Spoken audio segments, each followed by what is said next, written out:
ભારત સરકાર આદરણીય વડાપ્રધાન શ્રી નરેન્દ્રભાઈ મોદીના શાસનમાં 12 વર્ષ અવિરત વિકાસ, વિશ્વાસ અને જન કલ્યાણના જ્યારે પૂર્ણ થયા છે ત્યારે 12 વર્ષથી અવિરત એમણે સેવાના કાર્યો કર્યા છે અને અંત્યોદયથી માંડીને છેવાડાના માનવી સુધી પહોંચે એવી યોજનાઓ છે અને એનું અમલ પણ થાય એના માટે સૌ કાર્યરત છે.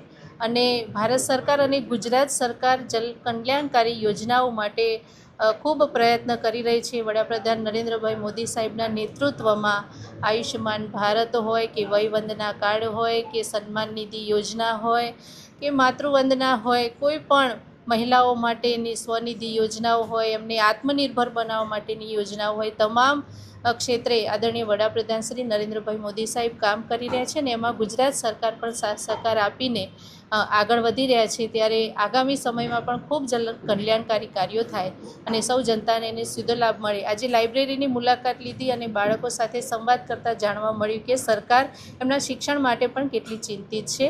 બસ સ્ટેશનની પણ મુલાકાત લીધી અને લોકાર્પણો જે થયા અને હજુ પણ ખાતમુહૂર્ત થઈ અને જે પ્રગતિના પંથે છે એવા સ્થળોની અમે મુલાકાત લઈ અને સરકાર જનતા માટે શું કરી રહી છે એ વાત પહોંચાડવા અમે સૌની સાથે ઉપસ્થિત છીએ.